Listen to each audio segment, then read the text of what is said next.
Ce que nous enseigne la passion de Jésus. La passion offre un modèle de croissance dans la sainteté. Les allées et venues de Pilate dans le prétoire, mentionnées 7 fois, symbolisent les hésitations et l'indécision de chacun à l'égard de Jésus. Chaque vendredi saint, les fidèles ont la chance d'entendre proclamer le récit de la Passion dans l'évangile de Jean. La Passion offre un modèle de croissance dans la sainteté. Ce n'est pas une coïncidence si les premiers mots prononcés par Jésus dans les récits de la Passion font écho aux premiers mots de Jésus au début de l'évangile de Jean. Dans le récit de la Passion, Jésus dit à Judas et aux soldats « Qui cherchez-vous » Au début de l'évangile, Jésus demande aux disciples de Jean le Baptiste, venus à lui, « Que cherchez-vous » Dans les deux cas, la réponse est la même, Jésus-Christ. Pourquoi Jésus pose-t-il cette question ? Parce que la conversion se produit d'abord au niveau du désir, pour embrasser le mystère de la passion. Il faut d'abord reconnaître que son désir le plus profond, c'est de suivre cet homme qui est prêt à mourir sur une croix par amour pour les hommes. Le désir est un don que Dieu fait aux croyants pour lui permettre de connaître qui est Jésus et de comprendre le but de sa vie. La question la plus importante, c'est donc d'abord, est-ce que je désire suffisamment Dieu ? Une religieuse qui vivait avec sainte Thérèse de Lisieux racontait l'histoire d'une conversion spirituelle de la sainte avec une autre sœur du Carmel, qui défendait à l'excès les revendications de la justice divine, au détriment de l'infinie miséricorde de Dieu. Lorsque Thérèse arriva à une impasse dans la conversion, elle conclut en disant « Ma sœur, vous voulez de la justice de Dieu, vous aurez la justice de Dieu. L'âme reçoit exactement ce qu'elle attend de Dieu. » Tout au long de l'Évangile, Jésus a déclaré « Je suis la lumière du monde, je suis le pain de vie, je suis le bon pasteur, je suis la résurrection et la vie. » Et tandis que le Fils de Dieu continue d'affirmer « Je suis », divin de son interrogatoire par le grand prêtre, Simon-Pierre, qui se tient non loin de là, proclame publiquement « Je ne le suis pas ». La juxtaposition ironique de l'aveu et du reniement symbolise l'enfermement de chacun dans le péché. Sainte Catherine de Sienne donne ce bon enseignement. Voici le remède à la peur, c'est que les créatures reconnaissent que de nous-mêmes nous ne sommes rien, que nous participons constamment au néant qu'est le péché, et que tout ce que nous avons vient de Dieu. Une fois que nous nous connaissons nous-mêmes, nous parvenons à connaître aussi la bonté de Dieu à notre égard. Fin de citation. C'est ce qu'a fait Simon-Pierre. Bien qu'il ait commis le même péché que Judas Iscariote, Pierre n'a pas laissé son reniement le plonger dans le désespoir. Plus Pierre prend conscience du néant, qu'il est en dehors de Dieu, il ne le suit pas. Plus il a soif du tout qu'il ne trouve qu'en Jésus-Christ. Pierre renverse son triple reniement en proclamant 3 fois à Jésus ressuscité « Tu sais que je t'aime ». L'inclusion délibérée par saint Jean d'indications scéniques détaillées concernant les allées et venues de Ponce Pilate dans le prétoire, indiquées 7 fois, symbolise l'hésitation et l'indécision dont chacun fait preuve à l'égard de Jésus. La tentation de se laisser influencer par le monde et par sa vision des choses empêche l'homme d'accéder à la vérité. Pourtant, Pilate pose la question. Qu'est-ce que la vérité ? Cette question n'est peut-être pas cynique, mais sincère, car Pilate est aussi celui qui proclame « Voici l'homme ».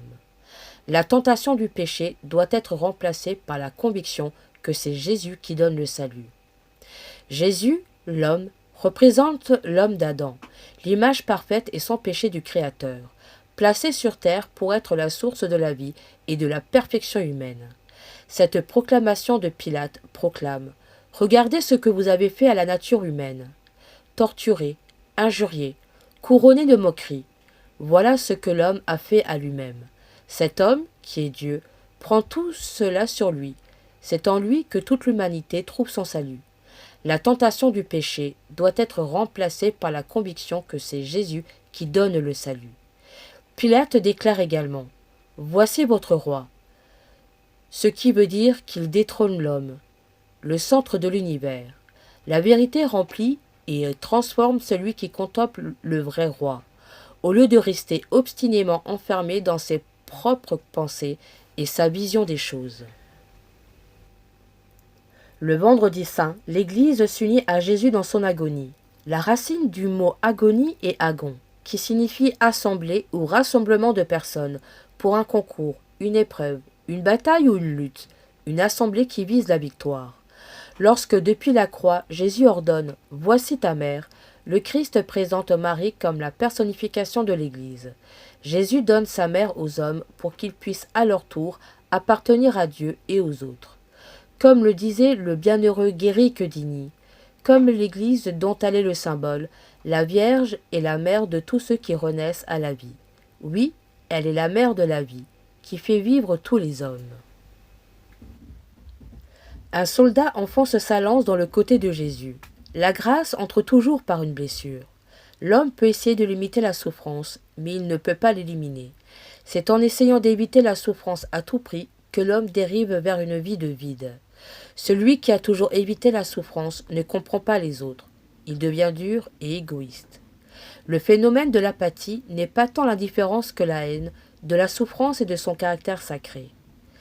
Bernanos disait « L'avilissement des âmes consiste en l'apathie, la perte de la capacité de souffrir. » Simone Weil disait « C'est en gardant les yeux sur Jésus transpercé sur la croix que la contemplation de la misère humaine arrache vers Dieu. » Et saint Thomas d'Aquin disait « Les plaies de Jésus nous offrent un choix, soit être condamnés avec ceux qui ont infligé les plaies et percé son côté, soit nous repentir et entrer dans le côté ouvert du Christ pour y demeurer. » Après la mort de Jésus en croix, Joseph d'Arimathie est venu prendre son corps. C'est ce que tous les fidèles font lors de la Sainte Communion. François Mauriac disait « L'Eucharistie est ce qu'il y a de plus réel dans le monde. C'est pourquoi il faut l'accepter sans réserve. Quand l'homme est tourmenté par le doute, par l'angoisse, par les troubles de l'âme et de la chair, au milieu des pires perturbations de l'esprit et de l'âme, il sera sauvé. Ce n'est pas quand tout semble perdu qu'il faut abandonner l'hostie. Au contraire, c'est quand tout semble perdu qu'il faut se nourrir de l'hostie et s'appuyer sur les promesses solennelles du Seigneur. Comme ce tombeau était proche, c'est là qu'ils déposèrent Jésus. Le tombeau est un vrai tabernacle, un lieu d'adoration, car pendant le séjour du Christ au tombeau, sa personne divine a continué à assumer tant son âme que son corps. Aussi misérables et désespérées que soient les circonstances de sa vie, la présence de Jésus-Christ au tombeau nous invite à l'espérance. Chacun a, au moins une fois dans sa vie, cru couler ou toucher le fond. Bernanos disait « L'illusion que tout nous a été enlevé en même temps, le sentiment de dépossession totale est le signe divin que, au contraire, tout ne fait que commencer.